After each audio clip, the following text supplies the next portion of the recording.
ఒక స్త్రీ వేదన.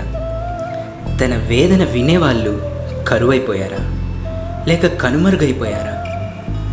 అసలు స్త్రీ ఆవేదనతో పనే లేదా? స్త్రీ అంటే ఎందుకు చిన్న చూపు?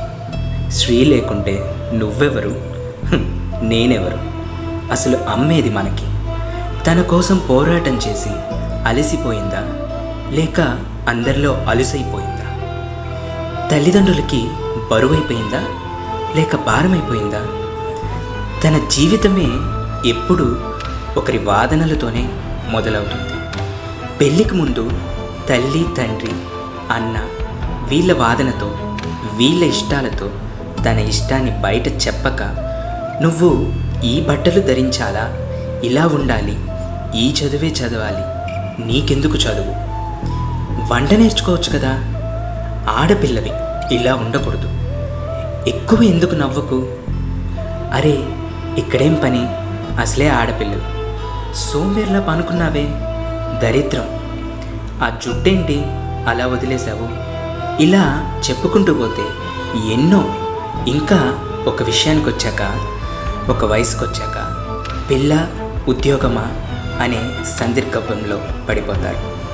చదువుకోవాలా, పెళ్లి చేసుకోవాలా, చదువా లేక కాపురమా, ప్రేమించాలా లేక ప్రేమించకూడదా, ప్రేమిస్తే మనసులోనే దాచుకోవాలా, పుట్టిల్లా మెట్టినిల్లా, వంటింటికి ఇల్లాలినా ఇంటి ఇల్లాలినా, చిరునవ్వ కన్నీళ్ళ, కార్యేషు దాసిన సైనేషు రంభన భోజేషు మాతన, పడక సుఖానికే కోరుకునే బొమ్మన, లాలిపాట జోలపాట పాడుతూ గోరుముద్దలు పెట్టే అమ్మన, బాధైనా ఏదైనా భరిస్తున్నానా, సహిస్తూ అలవాటైపోయిందా, మెడలో అగ్ని సాక్షిగా పడ్డ మూడు ముళ్ళ లేక ఉరితాడా, పారాని కాళ్ళకి మెట్టెల్లా, కందిపోని చేతులకి సంకెళ్ళా, కూతురిగా గొప్పని కానీ కూతురినా, భార్యగా అన్నీ భరిస్తూ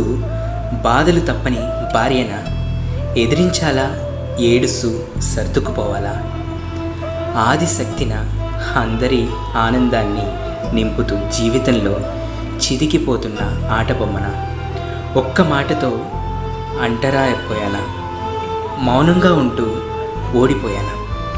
జీవితంలో ఆడదానికి ఎక్కడుందండి స్వేచ్ఛ? పుట్టిల్లా మెట్టినిల్లా, కాలేజా, బస్సా, ఫ్రెండ్సా, అన్న, మామ, అంకుల, తాతయ్య, అన్నయ్య, ఎక్కడుంది? ఏది ఆడదాని జీవితం? సముద్రంలో ఈడుగుతుంటూ ఒడ్డున చేరిన నరకం తప్పదు. ఇది ఒక మహిళ మనసులో వేదన.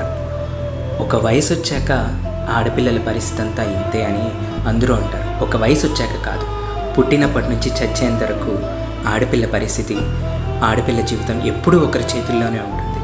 తనకి తాను స్వేచ్ఛగా బతికే అర్హత, అధికారం లేని ఒక కీలుబొమ్మ.